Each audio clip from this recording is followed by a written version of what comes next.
Matt doesn't, but the rest of them, a lot of them do. Matt wears the flag. Hey, Council, if we could have your attention, please. Before we begin, I'd just like to thank our broadcasting partner and our media partners for broadcasting and reporting on our meeting. Madam Clerk, if we can start the meeting, please. Under Agenda Item 1, Adoption of Minutes, a motion by Councillors Shoemaker and Christian, resolved that the minutes of Special Council meeting of March 2, 2020, regular Council meeting of February 24, 2020, and regular Council meeting of February 20, 2018, which have been amended, be approved. All in favor? Carried. And under Agenda Item 3, Declaration of Pecuniary Interest. Does any councillor have any? I do. So I'd have a declaration of a pecuniary interest in 7.7.1, DSIP Financial Incentive Grant Application. 110 PIM Inc. Is a client of my firm. The reason why I'm conflicted is my firm actually did work on this specific project.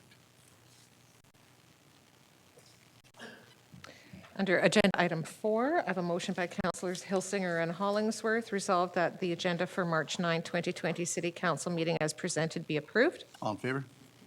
Carried. And we're just going to flip our delegations, so we'll do International Day for the Elimination of Racial Discrimination first, and Sean Halliday, researcher with the Local Immigration Partnership, is in attendance. We appreciate APH's patience, but we figured their presentation was going to take a little bit longer than Sean's presentation. Welcome, Council. Sean. Good afternoon, Mr. Mayor. Good afternoon, City Council and staff. Welcome. Canada continued its immigration record-setting pace by welcoming slightly over 341,000 newcomers in 2019. The top three source countries for these newcomers was India at 25%, China 9%, and the Philippines at 8%. Canada has now admitted nearly 950,000 immigrants over the years 2017 to 2019. The federal government projects that the total number of newcomers who will be welcomed in 2020 may well surpass 2019's figure. By the year 2035, the Conference Board of Canada's National Immigration Centre states that almost 100% of Canada's net population growth will be attained by way of immigration, up from the current figure of approximately 65%. According to Statistics Canada's 2016 census figures, nearly 22% of the nation's population, or more than 1 in every 5 people, are foreign-born, representing over 250 different ethnic origins. The statistics just outlined show that Canada is becoming an increasingly diverse nation. This, as well as the continued presence of populist and nationalist ideologies, suggests that the fight against racism and discrimination is an ever more relevant and necessary one. The fundamental international standard for equality and non-discrimination is set out in the Universal Declaration of Human Rights, which reaffirms that everyone is entitled to all human rights and freedoms without distinction of any kind, such as race, colour, sex, language, religion, political or other opinion, national or social origin, property, birth, or other status. The preamble of the International Convention for the Elimination of All Forms of Racial Discrimination is clear in its conviction that any doctrine of superiority based on racial differentiation is scientifically false, morally contemnable, socially unjust and dangerous, and that there is no justification for racial discrimination in theory or in practice anywhere. The fight against racism and discrimination starts in the mind of each and every one of us and must be conveyed in every way possible, from the micro level of everyday thoughts, words, deeds, and interactions of individuals to the micro level of institutional structures, laws, and policies. The Corporation of the City of Sault Ste. Marie, as an example of an institutional structure, will continually seek to lead and to influence towards the attainment of the goal where the world is free of racism and discrimination. Thank you. Thank you. I have a proclamation to read in support. Whereas the municipality of the City of Sault Ste. Marie is committed to the belief that equal opportunity treatment should exist for all people. Whereas the concept of diversity encompasses acceptance and respect and recognizes that each individual is unique. This includes race, ethnicity, gender, sexual orientation, socioeconomic status, age, physical ability, religious belief, political belief, or other ideology. A community that values diversity moves beyond simple tolerance to embracing and celebrating the uniqueness of every individual. Whereas the General Assembly of the United Nations has designated March 21st as International Day for the Elimination of Racial Discrimination, and the elimination of racism and racial discrimination can be accomplished through understanding and respect for the dignity of all people, and is a social and moral responsibility of every person. Now therefore, I, Christian Provenzan, was Mayor of the City of Sault Ste. Marie, do hereby proclaim March 21st, 2020 as the International Day for the Elimination of Racial Discrimination in Sault Ste. Marie. Thank you for your presentation, Mr. Speaker. Thank you, Mr. Mayor. Thank you. Under Agenda Item 5.1, Algoma Public Health, COVID-19, Dr. Jennifer Liu, Associate Medical Officer of Health, Director of Health Protection, is in attendance. Welcome to Council, Dr. Liu. Council, happy to have Dr. Liu here from APH. The thinking was, and we approached Dr. Liu, we would be able to give you an update on COVID-19 and what we're dealing with. And it would also be a great opportunity to give the city at large an update and share some information with the city. The CAO and I have already had the benefit of this presentation and some time with Dr. Liu. I'd like to thank her for her very good and capable work on our community's behalf and express kind of our confidence in her and thank her for coming today. Thank you, Dr. Liu. Thank you, Mayor, and thank you, councillors, for this opportunity and for the invitation. Just want to start off by saying that this is very much an evolving situation, and the information that I share with you today is the best available information that I have to date as of 4:30 today and as of the last time I checked the news on my phone. At any point in time, if there's any things that you would like clarified, if you have any questions or concerns, very happy to address them. So what I'm essentially going to do today is give us a brief outline of what this novel coronavirus is, what is COVID-19, what the current situation is globally, nationally, and in Ontario and in Algoma. And then again, at the request of the Mayor, talk a little bit about preparedness planning and what that means. So to start off with, the 2019 novel coronavirus, called COVID-19, is part of a large family of viruses called coronaviruses. It's a zoonotic virus, which means that it originally came from animals. We think that the likely source is bats as the original reservoir, and scientists are still trying to figure out what the intermediary host is to allow this virus to jump from its source reservoir to humans. Coronaviruses are quite common and can cause illnesses ranging from the common cold to bronchitis and pneumonia to serious respiratory infections like severe acute respiratory syndrome or SARS. So the story of COVID-19 began in late 2019. On December 30th, 2019, there was a patient who was admitted to hospital in Wuhan, a city in China, who had something called pneumonia of unknown etiology. This means that while this gentleman had pneumonia, the doctors could not isolate the organism and identify it as something that we know and are familiar with. This was a new thing. This was a new bug. So samples were collected from this patient.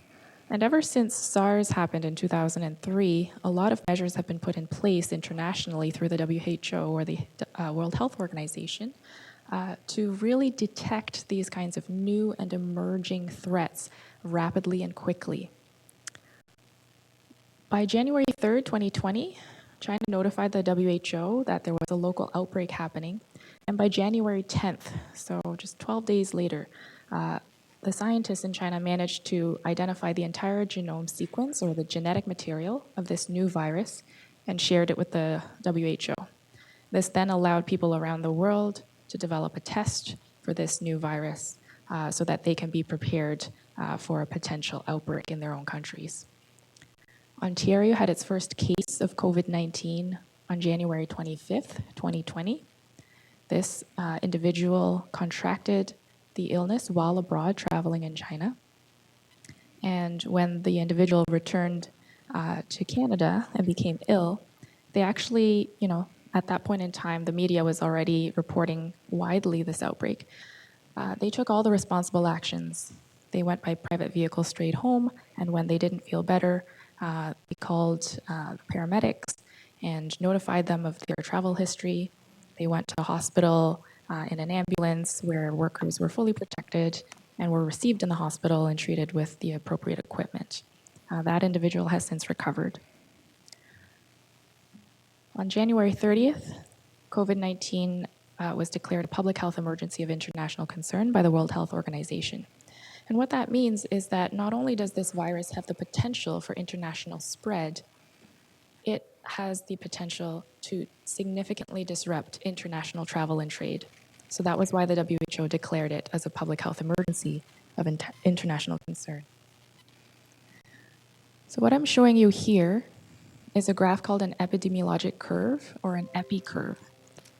This is the type of graph that we use in public health every day to track and describe outbreaks. And what I'm showing here is the progression of the outbreak in China from mid-December, where there were sporadic cases, to, I believe, February 20th is what's shown on that graph. So time is shown on the horizontal axis, and the height of the blue bars indicate the number of cases on that given day. So as you can see, this is a typical shape of an epidemic. Initially, there are some cases, and then as spread happens, there's a sharp rise. It starts to plateau once public health measures are put in place, and then eventually falls. So the rest of the world is now experiencing the upswing of this curve, whereas China has experienced and now are on the downswing of the epi curve. The other thing I'll draw your attention to is the color of the blue bars. So the color represents the severity of the disease of people who've contracted COVID-19. So light blue and very light blue are people with mild to moderate disease, which represents the vast majority of cases, over about 80%. And the darker blues and the very dark blue represents those with critical illness.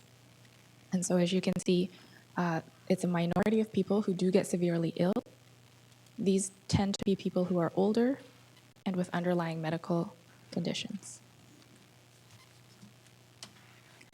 The symptoms of COVID-19 are flu-like symptoms. They range from mild to severe and can include fever, cough, and difficulty breathing. Serious complications can include pneumonia, kidney failure, and death. Older people and people with chronic medical conditions are at higher risk for severe disease, and the treatment is supportive. We do not have a vaccine at this point in time. It's a virus, so antibiotics don't work, and we treat it just like we would treat any cough, cold, flu that's caused by viruses. Get plenty of rest, stay hydrated with fluids, and stay home. And again, most confirmed cases of COVID-19 have had mild to moderate disease. How is it transmitted? So COVID-19 is transmitted via droplets. So when a person who has the virus coughs or sneezes, the virus is expelled in those particles. They might land on a surface, and when someone else touches that contaminated surface and then touches their face, they could potentially become infected. So these are the do's and don'ts of preventing not just this novel coronavirus, but any respiratory infection, because we are still in cold and flu season.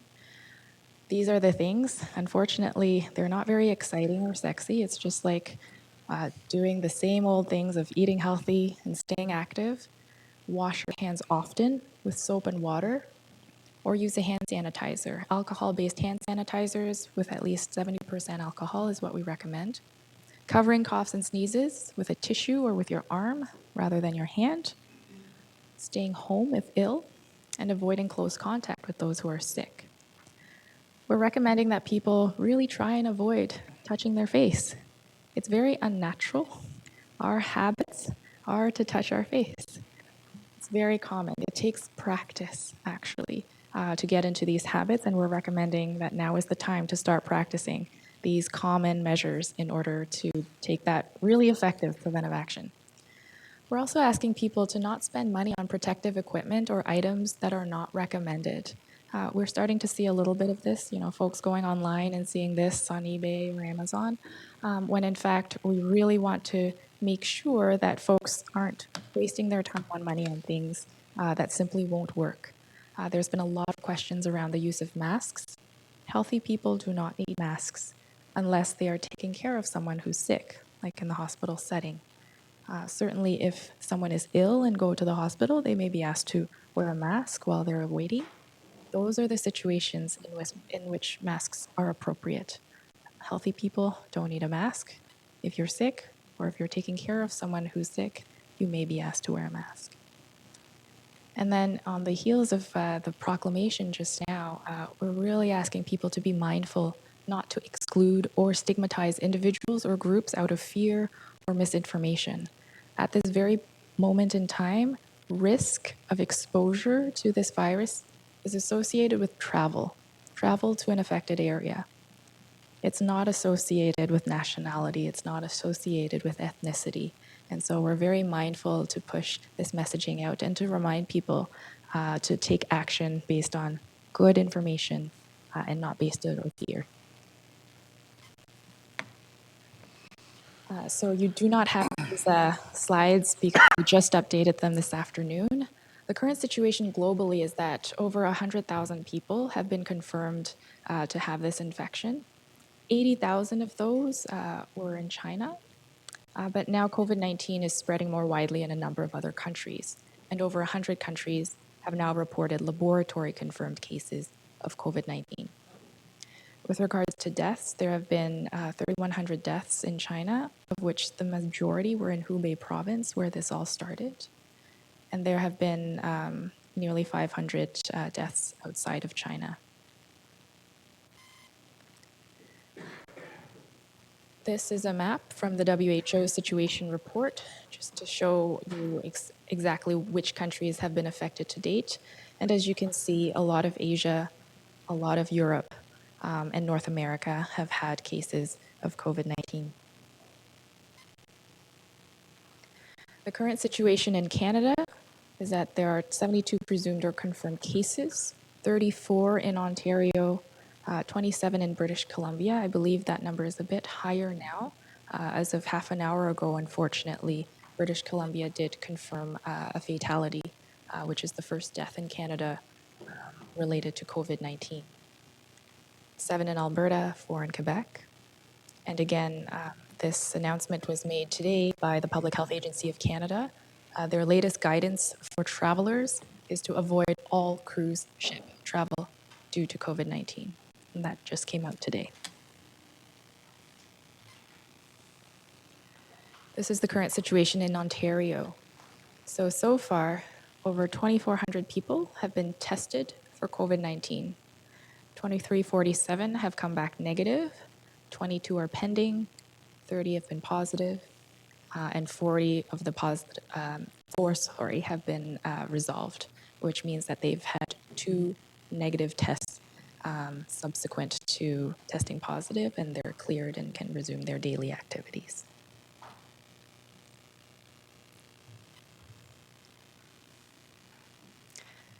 There are no cases of COVID-19 in Algoma.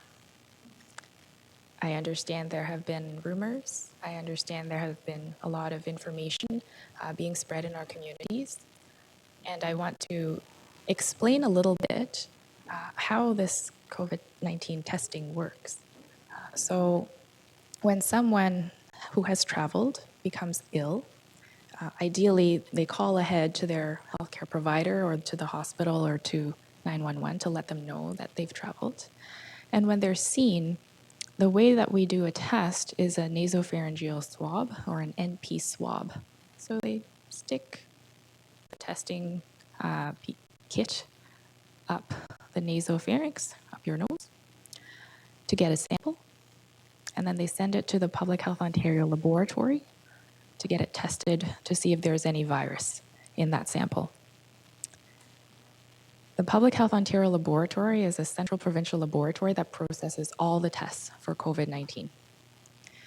The second that there's a positive result, they notify the province and they notify the local public health unit, which in this case is Algoma Public Health. So we are one of the first people to be notified when there's a positive result affecting someone in our area of jurisdiction. What happens from that point on is we certainly get in touch straight away with the individual as well as the healthcare team. And then we would communicate broadly to Algoma communities, particularly if there's been any changes to the risk in the community and if there are any additional actions they might take.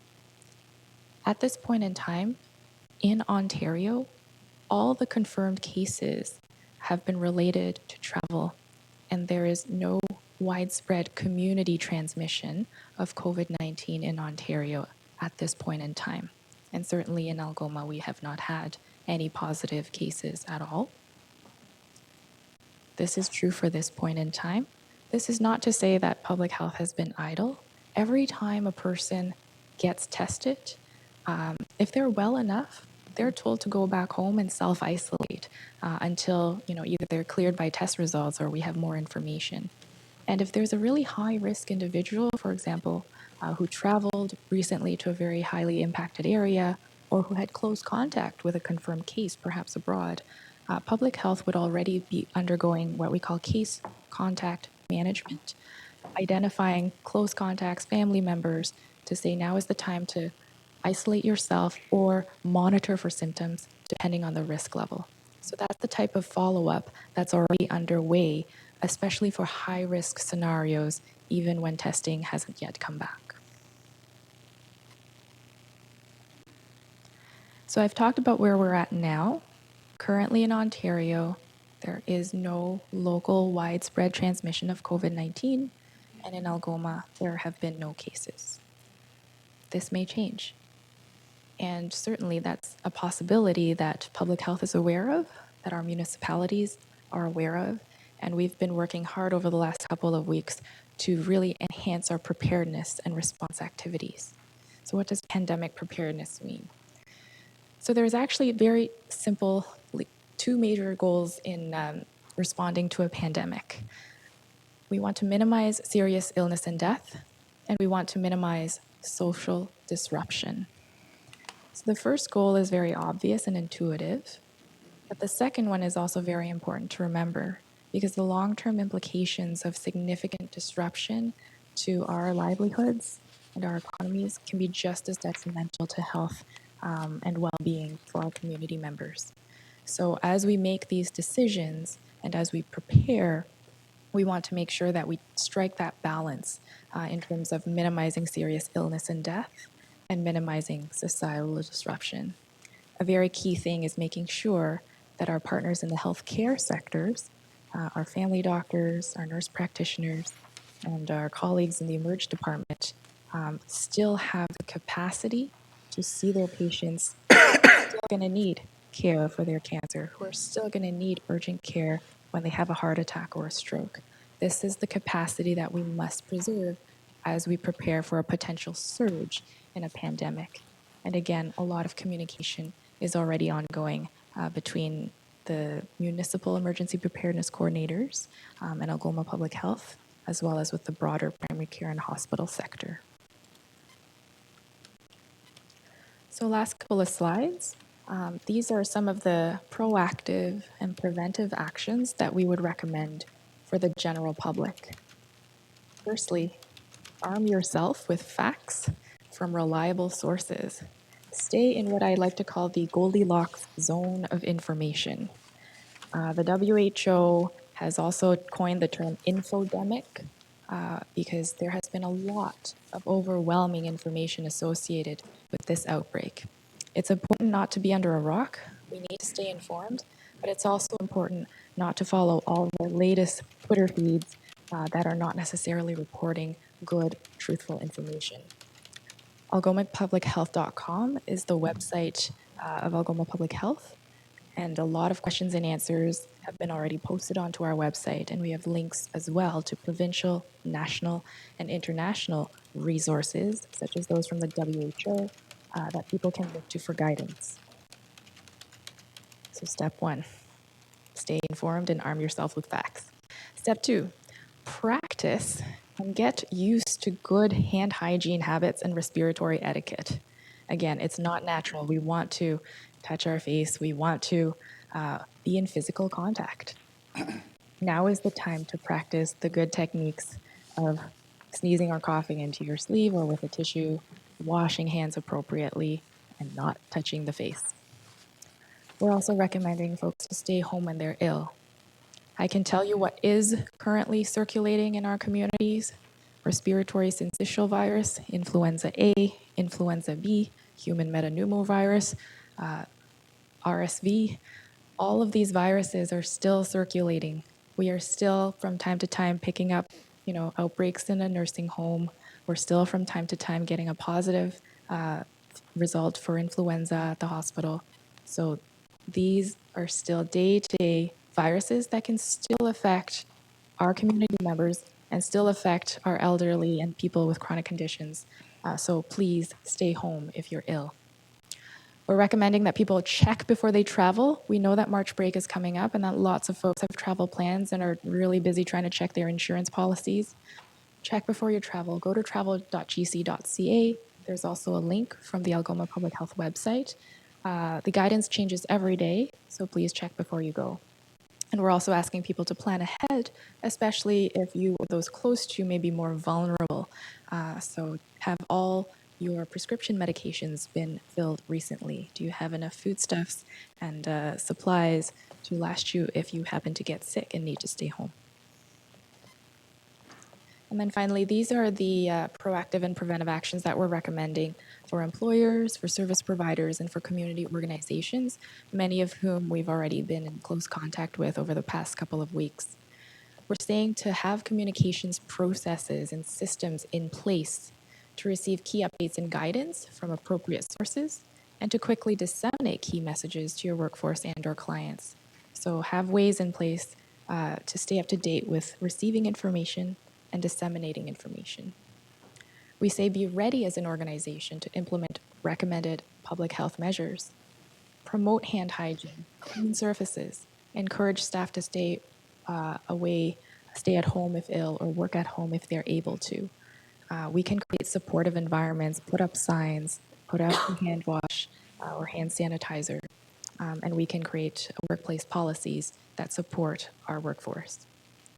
And then we're also saying to be ready to maintain continuity of operations should absenteeism increase because of illness or caregiving burden.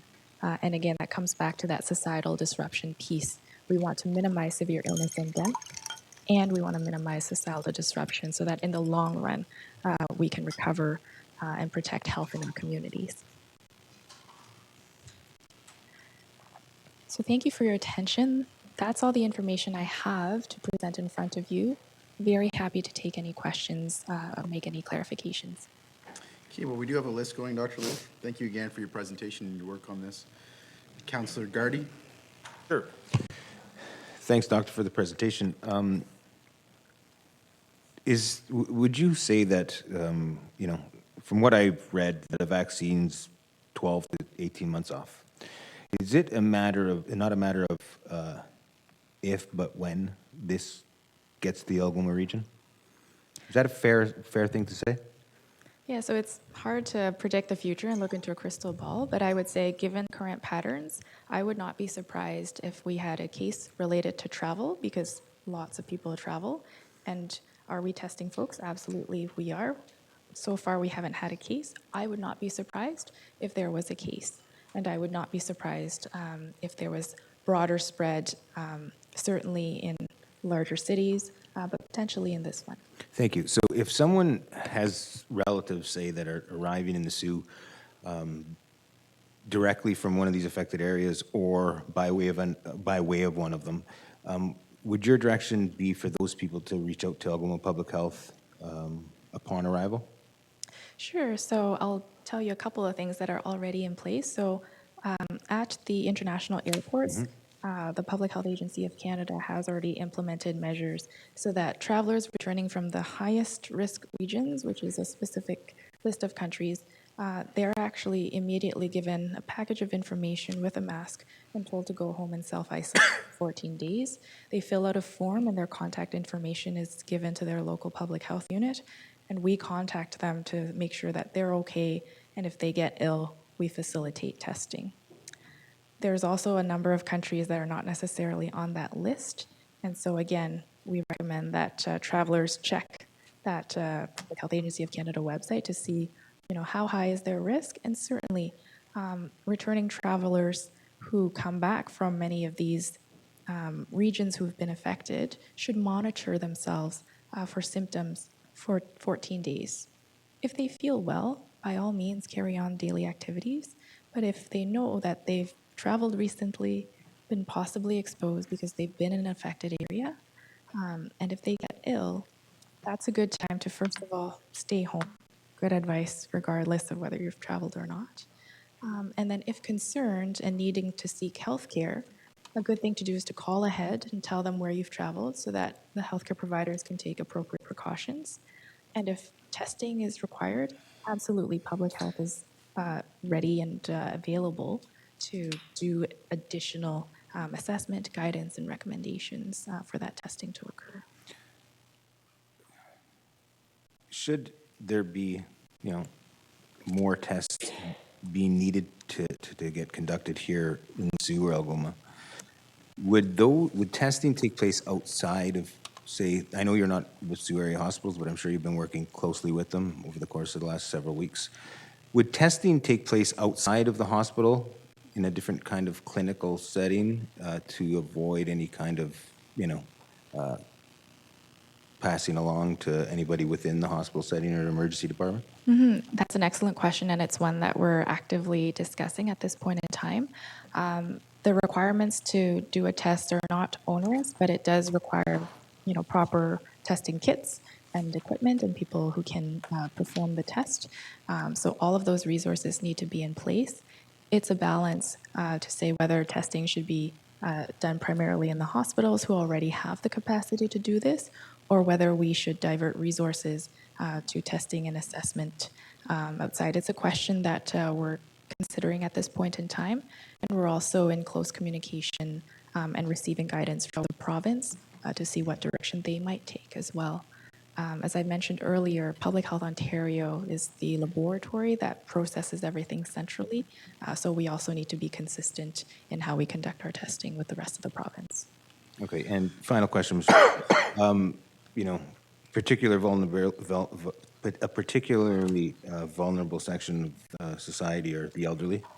A lot of the more serious cases in and around North America have been in elderly care homes.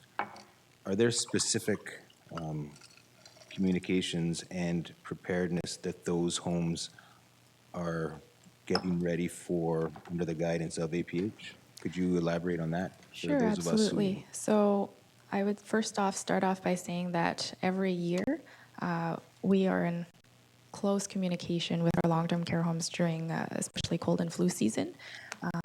We have public health inspectors who are aligned with our long-term care facilities throughout the District of Algoma. So they work closely with the infection prevention and control staff at those homes to make sure that on a routine basis, proper practices are followed with regards to cleaning, with regards to precautions. And then during the course of an outbreak, any outbreak, and we have had many this season in our long-term care homes, our staff work closely with theirs to, again, track the epi curve and make additional recommendations in terms of who needs to be in isolation, limiting visitors, et cetera.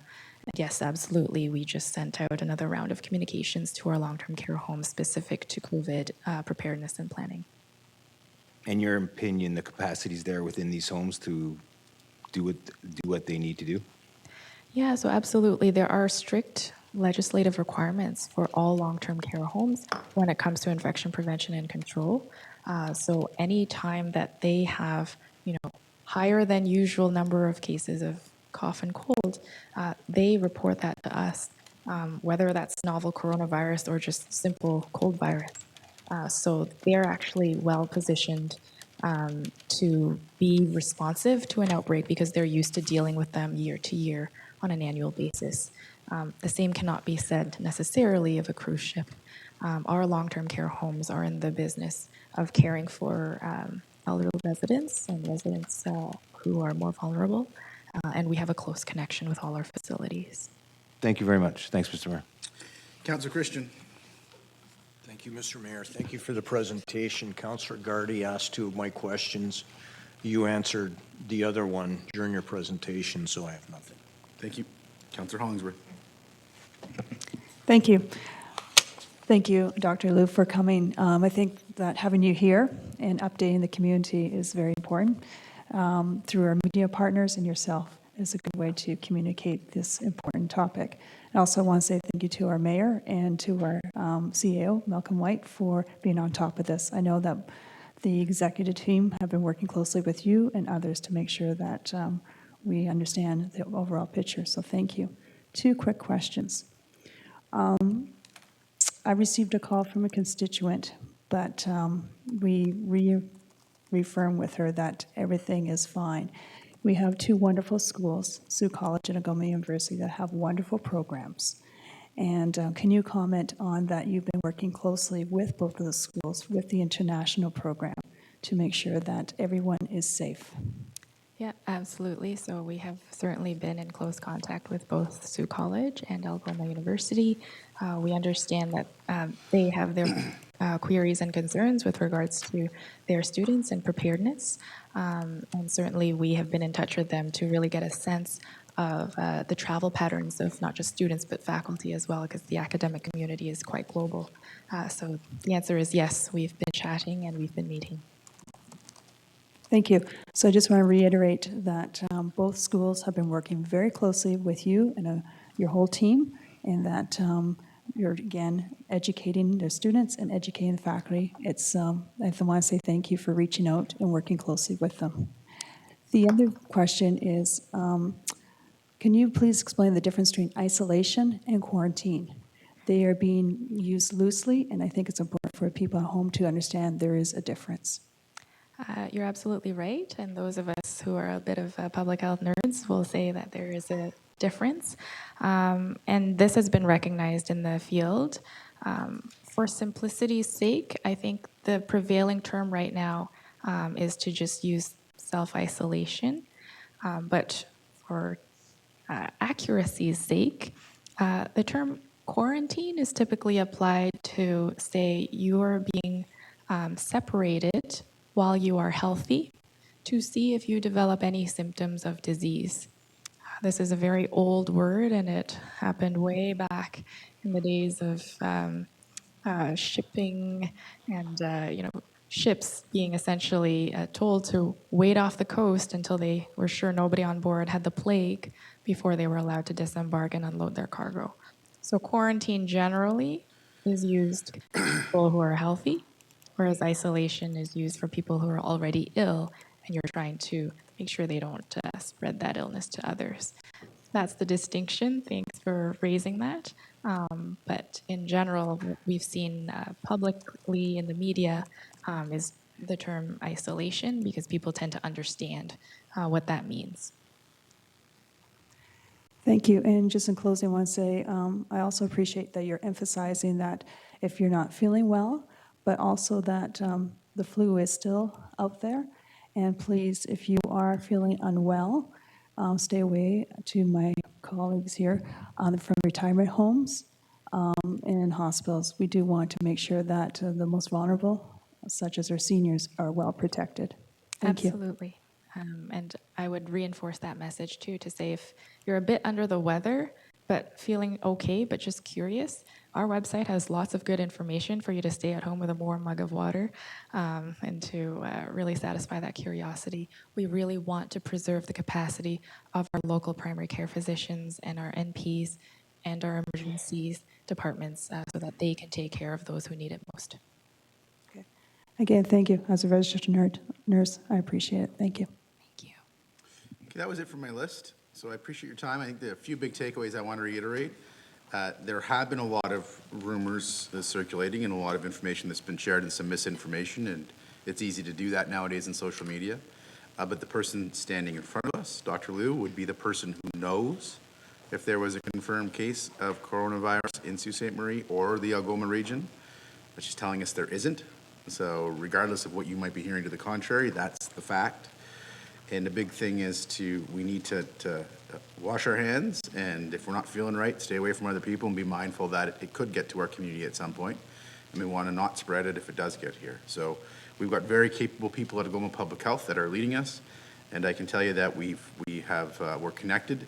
We had an emergency management meeting last week. We meet regularly.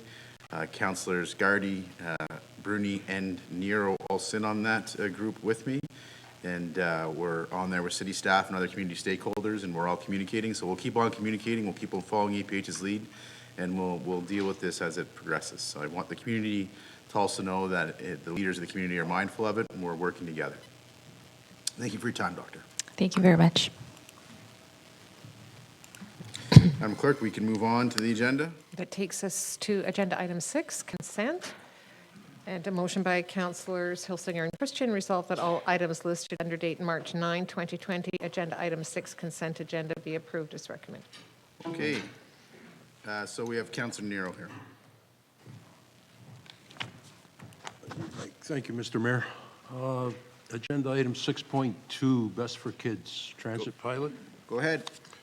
Question for Mr. Lamming. Mr. Lamming, first let me say thank you for getting the report back to council so quickly, to you and your staff, and thanks for expanding the pilot program to 7 days a week instead of just the weekends. My question is related to how we're going to track the adults and the kids using this program. I get it, how we're going to do the audits. We're going to use a new key. But the same key, it appears from the report that the same key is to be used for all kids using transit. They're free already, and it's going to be the same key. We had a discussion before the meeting. My understanding is that it is possible to get another key so that we would be able to tell specifically how many kids use this pilot to access those recreational facilities. Is that correct? Are we able to do that? Through you, Mr. Mayor, to Councillor Nero, that's exactly correct. What we'll do is we'll take one of the other existing keys that are no longer required, and we'll reconfigure that because we already have an existing key for children that are free. We'll put a separate one in place, so when they are accompanied by a responsible adult, we'll have a key punch for the adult and along with the child that will be accompanying them. Okay, that's great. I think that's important for transit and for, excuse me, for the Best for Kids Committee to know how successful this pilot was specifically for the kids that are going to use this program. That's my question for that, Mr. Mayor. Anybody else at 6.2? Councillor Vezuel and then Councillor Shoemaker. Through you, Mr. Mayor, to Mr. Lamming. Mr. Lamming, just for clarity, so they can board any bus? They don't have to do this through the terminal, so it's wherever they board the bus, so if they have to get a transfer to get to their destination, that's all going to be completely covered through, and that's what I'm getting on with the key system, with being able to track all of that. Through you, Mr. Mayor, to Councillor Bezel, and yes, all operators will be instructed that wherever they're boarding the bus, be it their end destination, be it the John Rhodes Pool or the splash pad, that they'll be keying in around that point of entry right when they get on the bus. Okay. And my only other question would be just simply due to the fact that we are going to be doing some programming at the Northern Community Center. Have you considered adding that to the complement? Because, I mean, you've got the splash pad, Bellevue Park, skateboard park, which is, you know, John Rhodes as well, and then the pump track and Manzo and Greco pools. So has there been any consideration with adding the Northern Community Center since we are going to be doing programming there this summer? Through you, Mr. Mayor, to Councillor Bezel, and yes, it was talked about with respect to the Northern Community Center during the summer hours. A lot of times with the turf field net, it's closed during the summer hours, and there is the multi-use space that will be in place, but the hours will trend down and then ramp back up later this year. So we felt that if it is a required spot, we could add it, but we want to stick to the ones that were listed right here because they'll be the ones that will be heavily utilized. But we did discuss that aspect right there. Okay. Thank you very much. Okay, Councillor Shoemaker. Thanks, Mr. Mayor. Through you to Mr. Lamming. Under the concerns listed, it says that it's possible at least that someone could take advantage of this program. They could get on the bus, say they're going to a specified facility, then get off at any stop, and and the operator can't stop them. Obviously, they can't physically stop anybody from getting off the bus, but could they not tell the person if they're getting off at a stop other than the one that they said they were going to, that they have to pay the fare? Through Mr. Mayor to Councilor Shoemaker, that is correct. And we'd also be tracking this quite closely with stats to see if people are trying to do that. They're quite familiar with regular users of transit and the passes that are in place. So that is an option. It is very difficult if someone is doing that too for the operators to enforce it. Okay. We have cameras in the buses?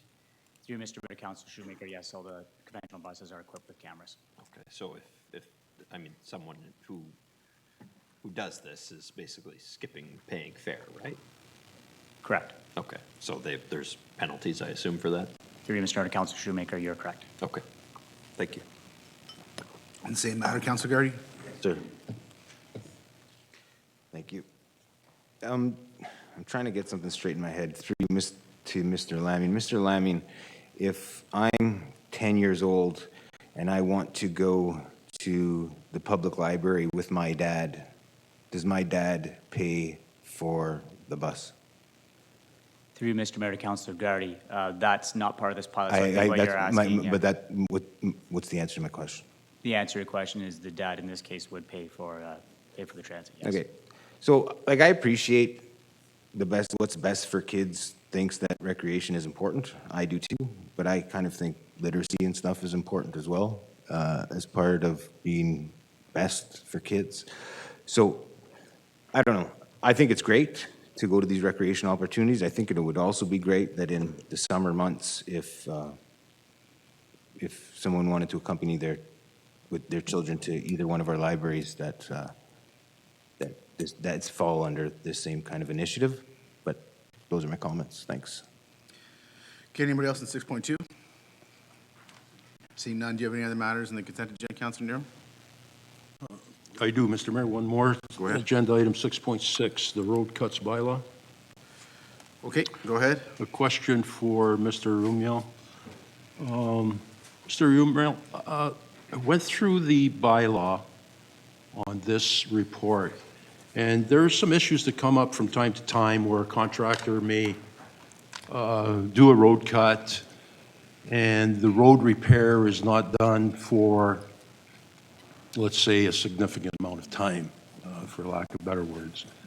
Is there anything in the bylaw, maybe I missed, that holds the contractor to a timeline to get that road cut repaired back to the original shape of the road? Do you understand my question, Mr. Renilla? I think so. Through Mr. Mayor to Councillor Nero. So a couple things. There is, once the road cut is complete, there is a 2-year maintenance period where the utility or the contractor is responsible for doing all the maintenance on that patch. So that's a bit of an incentive for them to get it done sooner because the clock starts ticking once the patch is done, meaning asphalt. If they don't, I do see this, there's still going to be a significant amount of management on our part for getting after contractors and utilities to get things done in a timely enough manner that it's not a nuisance to us. There's also language in the bylaw that everything has to be done to the satisfaction of the director of engineering. And if it's not, then if it really becomes delinquent, then there's mechanisms where we can do the work ourselves and charge it back to the utility or the contractor or the developer, whoever it may be. So I guess that's the part I was looking for. When in the bylaw are we able to say, okay, Mr. Contractor, you're not, adhering to the contract, to the agreement of the bylaw. The road's not repaired. It needs to be repaired, so we just go ahead and go do it. To you, Mr. Mayor, to Councilor Nero, I'm not positive, I'm not sure on the length of time. If there's a number of days where it becomes delinquent and we can do that, I believe it's at the discretion of the engineering department, in particular the director of engineering. Okay. So I guess the important thing is that we still maintaining control of getting that road repaired in a timely fashion, timely manner. That's correct. Okay. Thank you, Mr. Mayor. Councilor Bruni. Thank you, Mr. Mayor. I guess I want to go back to the contractor when they're repairing these roads. And to give you an example, AgCom has been in our city here for the last year in a boot. And on many occasions, they're cutting the width of the road. Are we following up after they're putting asphalt when they're repairing the road? Are we following up if the job has been completed and it's been approved? Through you, Mr. Mayor, to Councillor Bruni, yes, we are. We have quite a number of boots on the grounds with our public works supervisors who are out on the streets on a daily basis. They report back to engineering. As well, we have dedicated one engineering technician to assisting public works with the inspection of these utility cuts. So if a councillor receives a phone call, who do we direct it to then? Direct it to the engineering division. Engineering? Correct. Okay, thank you. Councilor Hollingsworth. My question's been answered. Councilor Shoemaker. Thank you. Thank you, Mr. Mayor. Through you to Mr. Rumio. I understand, Mr. Rumio, last year was an exception for the number of cut requests we got, but on average, what do we anticipate this will generate for revenue for the city? Through Mr. Mayor to Councilor Shoemaker, I'm not sure. I have to look at trends. The last couple of years have been a bit high. Last year we had close to 1,000 or maybe above 1,000, 700 to 1,000 over the last 2 to 3 years for sure. Prior to that, we were at like 3 to 500 utility cuts a year. That's not to say that we'll get that many applications and it's $50 processing fee for every one, plus the pavement degradation fee. Some of them may be grouped, like working on a street, they may group several in one application, which is just the one processing fee. But I'd be hesitant to give a number as to what kind of revenue we'd be generating, but it'd be something. The only time I've seen an engineer pass up the opportunity to do some quick math, but I'll give you that. Is the PUC going to be charged for road cuts, or are they exempt? Mr. Mayor, to Councilor Shoemaker, yes, they are. Not exempt, they will be charged. Okay. Okay, thank you. Anybody else in 6.6? Seeing none, Councilor Neer, you said that was the end of your matters? That is, Mr. Mayor. Any other matters in consent agenda? Councilor Shoemaker? 6.3, Mr. Mayor, through you to Mr. Lamming. Sure. Mr. Lamming, thanks for the report that came forward as a result of Councilor Nero's and my resolution from last fall. Is the takeaway from this report that if people reach out to us to inquire about indoor mausoleums, that we should direct them to either clerks or cemetery or CSD to advise of their interest? Through you, Mr. Mayor, to Councilor Shoemaker, that is correct. Any of the three areas would work through clerks, cemetery directly, or through community services. We could compile this together. And then once you've got a sufficient interest, the idea is that you'd go out and seek deposits so that the cost would be significantly offset by the folks who have the demand for this type of service. Through you, Mr. Mayor, to Councilor Shoemaker, yes, it does two things. One, it limits the risk, and then we have the intent that go forward with the deposit, so it makes sure that we're in a position that we would know that there's a significant interest to bring that forward for a decision. Okay, thank you. On the same matter, Councilor Cardy? Yep. Go ahead. Thank you. Through you, Mr. Mayor, to Mr. Lamming. So just to follow up on what Councilor Shoemaker mentioned, you want to gauge interest before, proceeding obviously down any kind of path like this. Do you, by way of not you, but the city, by way of, funeral homes or other avenues, kind of solicit that type of interest in any way other than us sitting on whether or not people are reaching out to us? Through Mr. Mayor to Councilor Gardy, two things there. We've actually, through coordination through the clerk's department and also the manager cemetery, the manager cemetery has been there for a number of years, and he's had 0 requests for an indoor mausoleum. And they've only had a number of them at the clerk's department. Also reaching out to Lakeview Cemetery and Thorold, Sunset Memorial Garden in Thunder Bay and Fairview, where we've reached out there. They have done them where there was interest brought forward. But from here in Sault Ste. Marie, there hasn't been a lot of requests come through the three avenues of the clerk's department right at the cemetery or community services at this point. Okay, and so there, and I'm just asking the question, I know nothing about this. There's no value in kind of reaching out to the community to see if this would be something that would be viable or of interest? Or do we just kind of sit back and wait for them to come to us and say, we would like an indoor mausoleum? Through you, Mr. Mayor, Councilor Gardy, good question. We do have a master plan that has been developed over the years, and we have great interest in the outdoor mausoleums. And as you're aware, we are starting to build the 15th phase, I should say, moving forward this spring. So we have that being replenished on a 3 to 5 year basis based on our cremations that we do with bought sales, et cetera. So that gets replenished to allow that happen every number of years. It would take significant, as it stated in the report, an outdoor mausoleum is about 1 million, whereas indoor we're talking between 3 to 3.5 million, depending if it's heated, the roof type. So it's a much more significant investment if you're to do that. But our master plan has a lot of room at the cemetery to expand that footprint right now. So from a demand standpoint, we want to make sure that we're addressing demand that we know is there as our first priority. Thank you. Okay, anybody else in 6.3? Seeing none, Councilor Shoemaker, do you have anything else? Just briefly, a comment, Mr. Mayor, on 6.5. Go ahead. The continued funding for the local immigration partnership. I see Mr. DeVono here.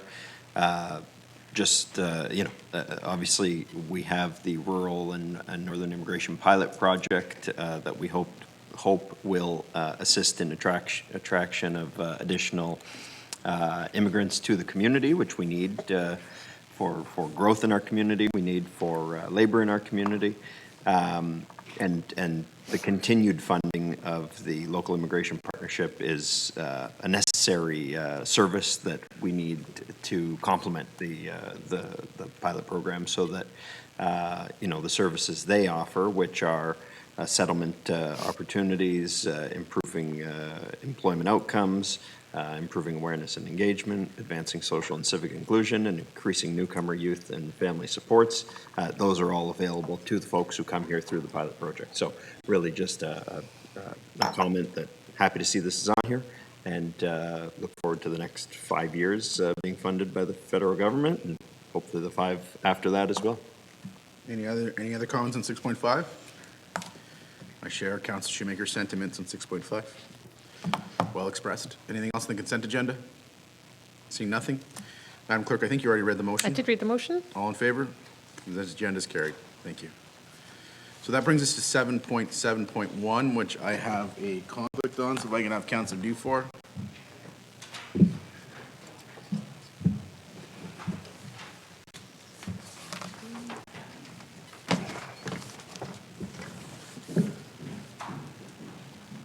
Under Agenda Item 7.7.1, DSIP Financial Incentive Grant Applications, March 2020, a motion by Councilors Shoemaker and Hollingsworth resolved that the report of the senior planner dated March 9, 2020, concerning Downtown Community Improvement Plan financial incentive applications be received and the following grant applications be approved. 624 Bay Street, Palladium Investments, Inc., for $40,000, and 110 Pym Street, 110 Pym, Inc., a tax increment equivalent grant. Okay, Mr. McConnell, did you want to give us a couple words on these two projects before we take questions? Certainly, Mr. Acting Mayor. This is another aspect of the city's ongoing downtown development program. 2 years ago, City Council put a downtown community improvement program in effect, which allows for small grant applications to be paid directly to applicants, as well as tax rebates for larger programs. To date, I believe this would be the 17th grant application that Council will approve out of our most recent series of fundings. There is still about half of the funds still available. If I could put a plug-in out there, I think the Downtown Association is well aware of that. If you are planning on doing renovations and improvements in the downtown, you should contact planning staff. We have two very exciting projects in front of Council tonight. One is the former Peachy's Restaurant on Bay Street, which has sat vacant for a number of years. And the other one is a property on Pym, just north of the Algonquin Hotel, that has also sat vacant for more than 20 years now. At one time was the Terra apartment building. Terra Hall was the name, yes. I'd be happy to answer any questions council have on either of those projects. Thank you very much, Mr. McConnell. Councillor Shoemaker, I have you first up. Thank you, Mr. Acting Mayor. Through you to, well, first off, let me say a comment that I think both these projects are going to greatly improve our downtown. Some of the questions we've received over the weekend, Mr. McConnell, can you explain for the benefit of the public how this is different than simply giving a grant to a big corporation like the Persia Group or anybody, but explain how this is a benefit to the city? Generally, in order to get a community improvement plan of any sort in place, there has to be a broad-based community benefit. We really see the downtown, and I think most people share this, as the heart of the city. People judge the value of a community and how it's doing by the health of its downtown. We're under a very aggressive program to attempt to attract more people to Sault Ste. Marie. And one of the things that's a selling feature to that is a strong downtown. There's actually a number of different components to this. So we're trying to attract people to downtown. Any improvements we make to the downtown create a better environment for all of us. And it also maintains the city's tax base. About 30% of our commercial tax base comes from the downtown. And by investing in the downtown, we're maintaining and improving that tax base, which has a tax advantage to the entire community. And I'd be happy to answer any other further questions on that, if you'd like. Yeah, I guess specifically with respect to the tax rebate portion of things, the rebate is on money that we don't currently have. Is that correct? We're not out of pocket any money. That's correct. The city is not getting taxed from these properties now because, well, they're vacant, so there's nothing to us. What we've done is said, in this case in the downtown, we're going to basically roll the new taxes in over a 4-year period.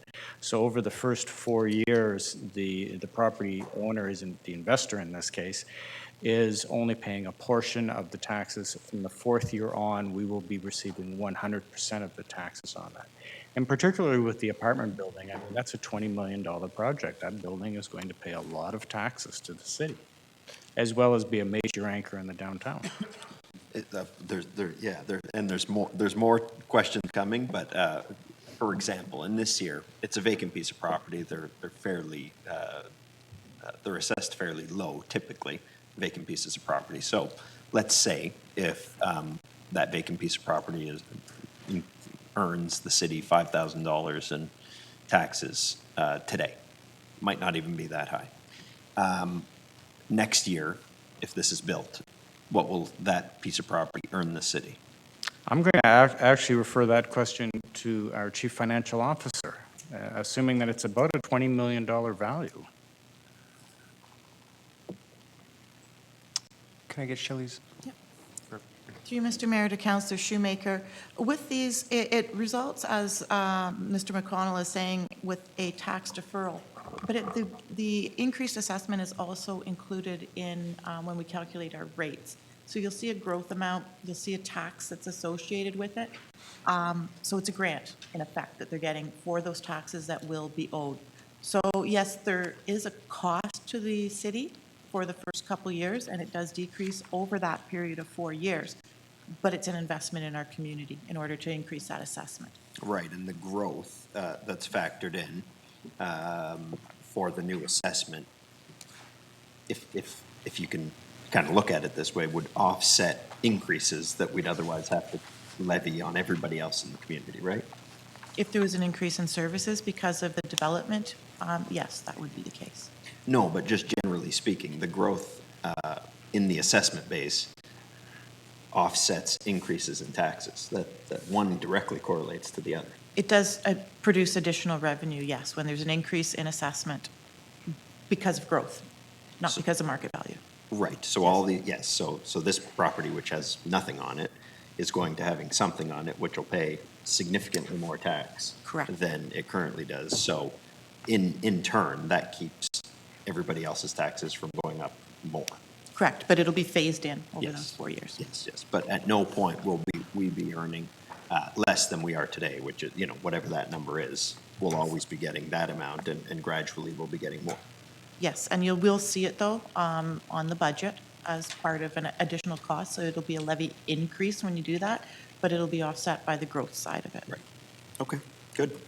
I'll just say that residential units in the downtown are an absolute necessity to our downtown's vibrancy and health. People talk endlessly, I think to all of us, about the need for a grocery store, for example, downtown.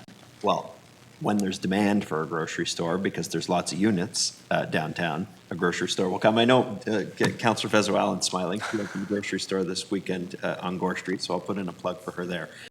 But the services follow the people. We need people in the downtown in order for there to be services for them. So this is a great step towards having the critical mass downtown that we need in order to have all the services that people yearn for in the downtown. Okay, thank you. I guess we're doing comments and questions now. So Lisa, go for it. Through you, Mr. Acting Mayor, and thank you to Councillor Shoemaker for the little plug, but this is actually walking distance to City Meat Market, so I think that's fantastic for what we'll see in Heritage Square. This question is for Mr. McConnell, and I think it's just to provide a little more clarity in terms of exactly what the rebate is on 110 Pym Street. You know, some of the comments that I've gotten from constituents is, you know, this is costing me money. So just to provide like a walk through that year 1 to 4 and what it looks like. So let's say currently, you know, the taxes on that vacant lot are $5,000. So in year 1, the granting allocation is 100%, but that's just 100% of the newly assessed value. We will still be receiving our current tax allocation of whatever that is. And if you could walk through the following 3 years. Mr. Acting Mayor, that's correct. The rebate only applies to the increase in assessed value. Therefore, the owner is not paying less next year than he did this year. And under the provincial rules, it's a bit unusual. The owner actually is required to pay the entire amount of taxes completely, and then we will rebate him in the first full year after he's completed the project, 100% of the increase in taxes back. The second year, again, he's required to pay them completely, and we will rebate to him 75%, in the third year 50%, in the fourth year 25%, and after that, he will not get a rebate. So at that point, he's paying all of the taxes forever. And this is just based on the difference of assessed value versus what the current tax. Yes, the rebate only applies to the increase in assessment. So at no point does his taxes actually go down from what they are today. And from your knowledge, is this type of incentive, and I know that it has to be an investment of over $500,000. So it can't be someone that's putting up a $250,000 project. It's got to be $500,000 and over to qualify for this rebate. From your experience, are there other like rebate programs like this in other municipalities to entice developers to build? Yes, there's quite a few, actually. I know both Windsor and Toronto have programs very similar to our own. They are actually, I know in Toronto, it's over a 10-year period for designated areas. We thought, and council agreed when this program was put together 5 years ago, 6 years ago now, that the 4-year rebate was more appropriate for the downtown. Okay. Thank you very much, Mr. McConnell. I have no other questions. Councillor Hilsinger. Mr. Acting Mayor, to Mr. McConnell, this program of $1.3 million, does it have a timeline? And the reason I'm asking that question is, are there are there due dates on applications? Do you take applications as they come in and assess them and recommend them? It's once all the money's gone, the money's gone? Like, how, is there criteria around that?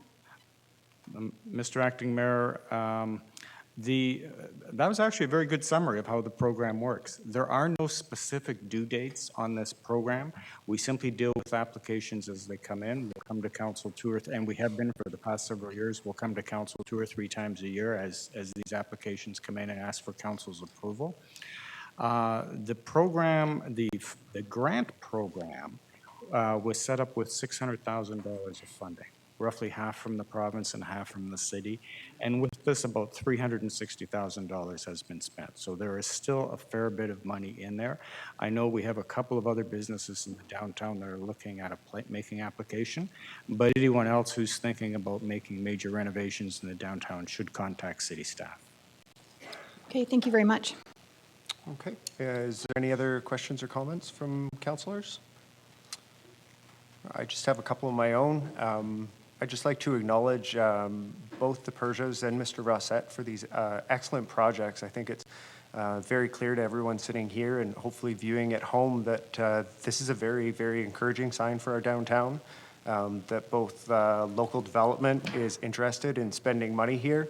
And I just want to publicly acknowledge that that doesn't happen in a vacuum. I think that this is a sign that a lot of the hard work and the effort that's been put in, both by city staff, by the Downtown Association, and by everyone downtown, is really being acknowledged by the private sector as an area that is worth investing in and that people will want to come and be a part of. So I'd just like to take this time to congratulate everyone and keep up the good work, and let's get some more. So all in favor? And that's carried. Yeah. I could see we lost your connectivity. Were you voting in the? So lost, yes. Councillor Gardy? Affirmative. And Councillor Bruni? Council, when I was out of the room, I got a text from a constituent asking me if I could ask you to please speak loudly into your microphones, because I think there's someone out there that wants to hear, at least one person wants to hear more of what we have to say. So the comment was that the person couldn't hear the city councilor sometimes when they were speaking. Under agenda item 7.8.1, Ronald A. Irwin commemoration, a motion by Councillors Gardy and Shoemaker resolved that the report of Mayor Provenzano dated March 9, 2020 regarding commemoration of Ronald A. Irwin be received, and that the Civic Centre at 99 Foster Drive be renamed the Ronald A. Irwin Civic Centre. Council, a few of you asked me if you could make comments on this, and before we get to that, I did want to do 2 things. First thing I wanted to do was thank Councillor Shoemaker and Councillor Gardy and Councillor Hilsinger for serving on the committee, and I also wanted to recognize Arthur Galazzi, who many of us know as Sonny. And Mr. Galazzi was a city councillor for a number of years. I think by my count, looking at the pictures in the council room, at least 15. He's a man who loves our community and has dedicated to it and has spent a lot of time serving it. And I had, with the consent of the committee members, reached out to him and asked him if he would come and join the committee, because he was on city council for a lot of the years that Mr. Irwin participated on council. And he came and he really gave us a great context and a great history, and it was really nice to have him, so I just wanted to publicly thank him.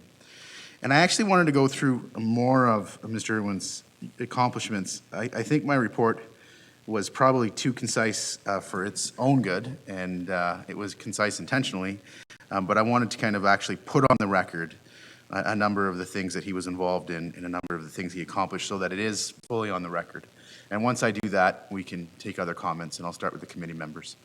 Mr. Irwin, as we all know, was born in Sault Ste. Marie.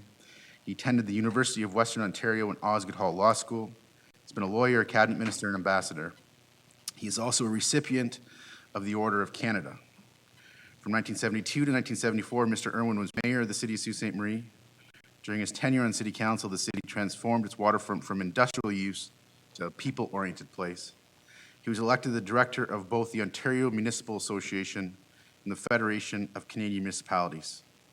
He's also held a number of positions in this community: trustee on the Sault Ste. Marie Board of Education, alderman, and a member of the Community Services Board and the Public Utilities Commission. He was a director of the Sault Ste. Marie Museum, director of the Chamber of Commerce, director of the G. Verde Lodge, and president of the Sault Ste. Marie Law Association. Mr. Irwin officiated high school football for 10 years and coached for an additional 3 years. He was a member of the Canadian Radio, Television, and Telecommunications Commission from 1977 to 1980, and from 1988 to 1991, he lectured government and business relations at Lake Superior State University in Michigan. He served in the governments of both Prime Minister Pierre Elliott Trudeau and Prime Minister Jean Chrétien. In 1980, he was first elected as a member of Parliament for Sault Ste. Marie and served as parliamentary secretary to the Minister of Justice and Attorney General, to the Minister of State for Social Development, and to the Secretary of State for External Affairs. As parliamentary secretary of the Minister of Justice, Mr. Irwin served on the committee that drafted the Canadian Constitution. He also served as chair of the committee that studied and reported on the effects of acid rain. Mr. Irwin was appointed to cabinet as a Minister of Indian Affairs and Northern Development in 1993 after winning a seat in the general election of that year. He was also appointed to the Treasury Board at that time. In recognition of his work, the Frog Lake First Nation of Alberta conferred upon him the status of honorary chief. He was also made an honorary Kenai chieftain, an honorary member of the Blood Band of the Blackfoot Indian Confederacy of Alberta. He retired from politics in 1997 and served as a personal advisor to the Prime Minister from 1997 to 1998. He was appointed ambassador to Ireland in 1998 and served as ambassador until 2001. From 2001 to 2005, Mr. Irwin served as Canada's Consul General in Boston, Massachusetts, where he focused on trade and investment issues between Canada and England. He retired in 2005, and as we're all aware, he retired to the community he loves, Sault Ste. Marie. During his career, Ron Irwin has received various honors, including the Order of Canada, the Sue J.C. Outstanding Canadian Award, the Queen's Jubilee Medal, Commemorative Medal, the Sault Ste. Marie Conservation Man of the Year, the Calabrian Society, the British Columbia Dialogue Canada Environmental Award, the G. Marconi Society Award, the Sault Ste. Marie Medal of Merit, the Golden Jubilee Medal, the Diamond Jubilee Medal, and the Justice I. Vanini Award. That is quite a career, and I'm happy to be sitting with you and to recognize it in the way that the committee chose to recognize it, and I hope we can count on the support of the remainder of City Council to do so. Thank you. Councillors, Councillor Christian had asked to say a few words, and then I said I'll come to the committee members first. We'll start with Councillor Shoemaker. Thank you, Mr. Mayor.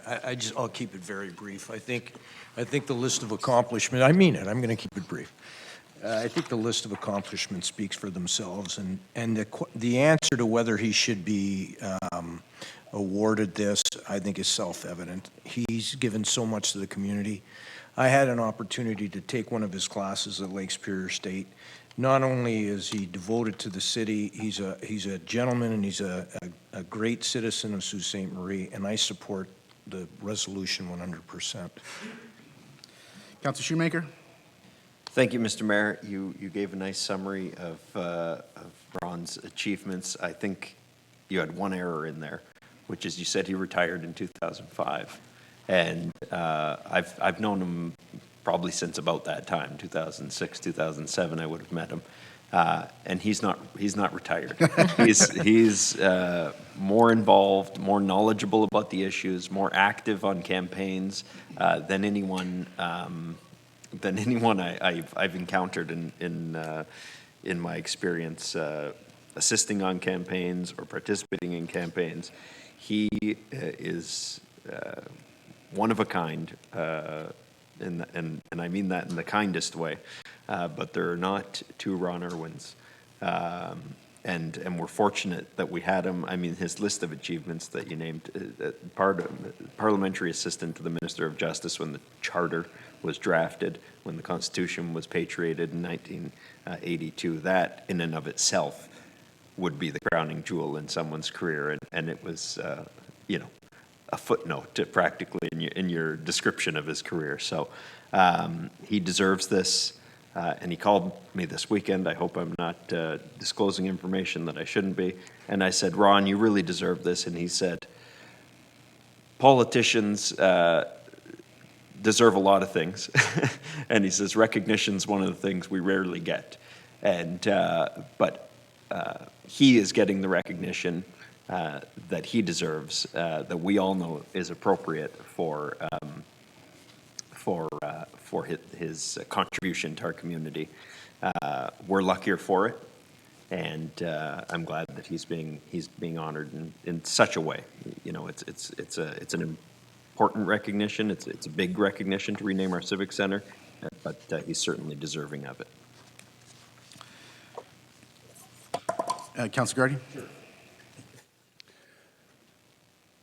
You did a good job, as everybody has mentioned thus far, in giving a praise as to his accomplishments. And I think what's on equal footing with his accomplishments is his pride in our community. I think if you know Ron, anything you do know, if you know him at all, or you spent some time speaking to him, you know, I mentioned this before, he'll tell you how proud he is of being Italian. He'll tell you how proud he is of being Irish, but he'll tell you how much more proud he is of being from Sault Ste. Marie. So it's a deserving honor, and I hope that it is supported by this council unanimously. Thank you. Any other comments? And with this council, he, I think above all else and all the things he's accomplished, and I want to recognize his amazing wife Marg and their 3 children and his grandchildren.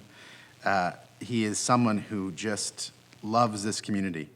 And you'll hear politicians say, you can't forget who sent you. Whether you go to Toronto or whether you go to Ottawa, you hear them say, you can't forget who sent you. And the first person that I ever heard say that, and where that started, was with Ron Irwin. Ron Irwin never forgot who sent him. And Ron Irwin is an everyday guy who always fought for the everyday guy. So can we have a vote? All in favor? Motion's carried unanimously. Thank you. That brings us to 7.8.2. Are you speaking to this, Mr. Bear? Do we have to, should we read the motion first? I will read the motion. So the clerk will read the motion, Mr. Bear, and if we have any questions, he will answer them. Under agenda item 7.8.2, a motion by Councillors Shoemaker and Christian, resolved that Beverly Barber, Joseph Bishalia, Nicholas Brash, Rod Duhame, Lawrence Foster, Tricia Lesnick, Donatello Marini, Elia Marini, and Richard Walker be appointed to the Tourism Board from March 9, 2020 to December 31, 2022. Any questions for Mr. Bear? Seeing none, all in favor? Motion's carried. That brings us to council resolutions. Just save this one. Under agenda item 8.1, conservation authorities, a motion by Councillors Bruni and Nero. Whereas the City of Sault Ste. Marie has been well served by the Sault Ste. Marie Region Conservation Authority, and whereas Sault Ste. Marie values the efforts of the Conservation Authority to monitor floods, to manage source water protection, and to ensure the integrity of the watersheds within our municipality and conserve our natural environment. And whereas the Province of Ontario is currently reviewing the mandate and operations of conservation authorities, and whereas conservation authorities provide essential services to municipalities in their watersheds. Now, therefore, be it resolved that the Council of the City of Sault Ste. Marie encourages the province to continue to support the principle of planning on a watershed basis in the ongoing review and prioritize the allocation of adequate funding to support the core mandate of conservation authorities while preventing any downloading of costs to municipalities. Further, that the province of Ontario be requested to maintain and not diminish the core mandate of conservation authorities, and that this resolution be forwarded to Premier Doug Ford, the Minister of the Environment, Conservation and Parks, the Minister of Natural Resources and Forestry, Conservation Ontario, the Association of Municipalities of Ontario, and all Ontario municipalities. Okay, Councillor Bruni, would you like to speak to that? Yeah, just as Rachel has stated, this resolution is for the Ontario government. It's to continue and maintain and not to diminish the funding to the core mandate of all conservation authorities, but especially here in Sault Ste. Marie. And we don't want them to download the costs to the municipality. So it's very important to us. I thank Councillor Nero and Councillor Hilsinger and Councillor Gardy for also supporting this. Thank you. Because they sit on the Conservation Authority. Yeah, Well, let me thank all four of you, because it's important work. And the reality is, this type of work needs more attention and more funding as our environment becomes, a little more unstable and not less. So it's critically important that we raise these issues and we canvass them, and I am fully supportive of the resolution. Any other comments on the resolution? Seeing none, all in favor? Carried unanimously. And I will send that off to the parties as directed here. Under agenda item 8.2, electric vehicles for city fleet. Motion by Councillors Shoemaker and Christian. Whereas on February 24, 2020, the City of Sault Ste. Marie was presented a greenhouse gas emissions inventory showing that 56% of the corporation of the City of Sault Ste. Marie's greenhouse gas emissions come from fleet and equipment emissions. And whereas the city spends $2.6 million per year in both gasoline and diesel fuel for various fleet equipment, now therefore be it resolved that staff be requested to investigate anticipated cost increases in terms of upfront costs for purchasing electric vehicles where possible on a go-forward basis when the city's fleet requires a new vehicle, and determine how much of the city's fuel-powered fleet and equipment could be converted to electric-powered fleet and equipment. Further, that said report consider how much the corporation's greenhouse gas emissions would be reduced as a result of the gradual conversion from fuel-powered fleet and equipment to electric-powered fleet and equipment. Councillor Shoemaker, would you like to speak to the motion? Yes, thank you, Mr. Mayor. The terms of what I'm asking for hopefully are fairly self-evident, but this stems from Emily Cormier's report a couple weeks ago on our Sault Ste. Marie greenhouse gas inventory. I think it's responsible to look at, the vehicles we buy. I don't expect we'll see electric plows or electric fire trucks driving down the street anytime soon. But I do know that a lot of building inspectors, there's public works employees that go do constit-related inspections. They take passenger vehicles for the most part that are gas powered, and I think those are where we can look at to determine if we can, it might cost a little more on the upfront, but what's the savings going to be over the life of the vehicle, not to have to put gasoline into that vehicle every time it needs to be taken out. So I think those numbers are numbers we need to be responsible, not just with the city's tax dollars, but be responsible as stewards of the environment. So that information is what I'm hoping we'll be able to determine on a go-forward basis. Okay. Any other comments on this resolution? Seeing none, all in favor?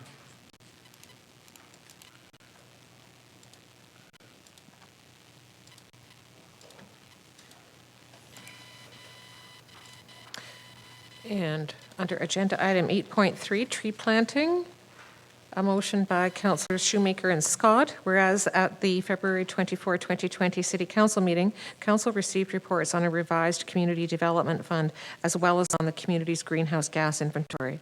And whereas part of the Community Development Fund consists of money previously allocated to the Green Committee, and the framework for the Community Development Fund still seeks submissions for environmental initiatives.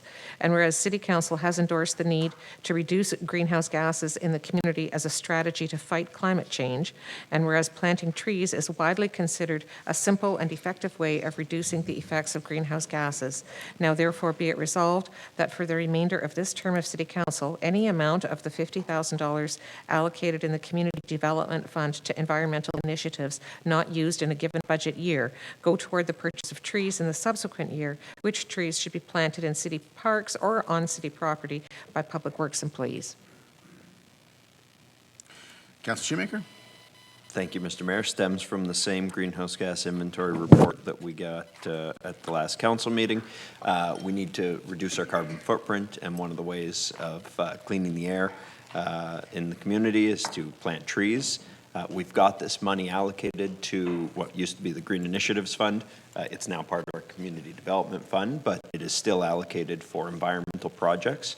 So if it's not used in any given year for the next 2 years of this term, I think that it's a responsible way to help the environment by ensuring we are planting as many trees as we can with that money. Any questions on that? Councillor Dufour. Thank you, Mr. Mayor. I guess my question's a little bit for Councillor Shoemaker. I was wondering, would you be interested in looking at a different way of funding this? Because as I read it, if the Green Initiatives Fund is depleted every single year, we could potentially, for the remainder of this council term, plant 0 trees. No, these are additional trees. That's right. So what we Yes, Public Works has a budget for trees. What Councilor Shoemaker is trying to do is if there's 10,000 left over, Yeah. that will go for additional trees. So it's not that we would plant no trees. It would be that this is to take the monies that are left over specifically to do more trees. I believe the budget for Public Works, I've been given the number before, I think it's 150,000 for tree planting every year. So this would be to add to that rather than. Provided there were no other Green Yeah. Committee projects. That's right. Correct. Okay, I guess all I was looking for is if some kind of follow-up where if this wasn't used to plant more, so like if we depleted all of that funding, if we could get a proposal back as well from staff that would tell us how we could plant more, because I certainly agree with the thrust of this motion. You know, I think that the idea of planting trees is important. I just, depending on how, it's kind of contingent on other factors with the CDF. So Councillor Hilsinger needs something cleared up here. So, evidently. Thank you, Mr. Mayor. Do we plant $150,000 worth of trees right now? Through Mr. Mayor. We need a mic here. Mr. Girardi, 1 second, please. Yeah, go ahead. Through Mr. Mayor, to all councilors, I don't know the exact number offhand, to be quite honest with you. It is a significant amount of trees that we plant every year. And we utilize that budget fully. 100. I can't say that it's 150,000. I don't have that number in front of me. I'm sorry. It would be great to get that follow-up. Thank you. We certainly can do Thank that. you. We'll get that number to you. Thanks. We do have a line item specifically for this, and it's exhausted every year. So what the effective Councilor Shoemaker's motion, let's say it's a $50,000 green fund. If $30,000 of it's spent this year and there's 20,000 left over, that will specifically be dedicated to trees. Okay. And if all 50,000 is spent, nothing additional will be dedicated to trees. Thank you. Okay? Everybody's clear? All in favor? Motion is carried.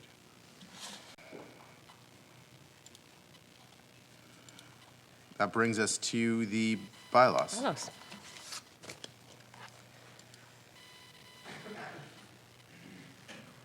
Under agenda item 11, I have a motion by Councillors Hilsinger and Hollingsworth, resolved that all bylaws under item 11 of the agenda under date March 9, 2020 be approved. All in favor? Motion's carried. And a motion by Councillors Shoemaker and Christian, resolved that this council now adjourn. All in favor? Motion's carried. Thank you, Council.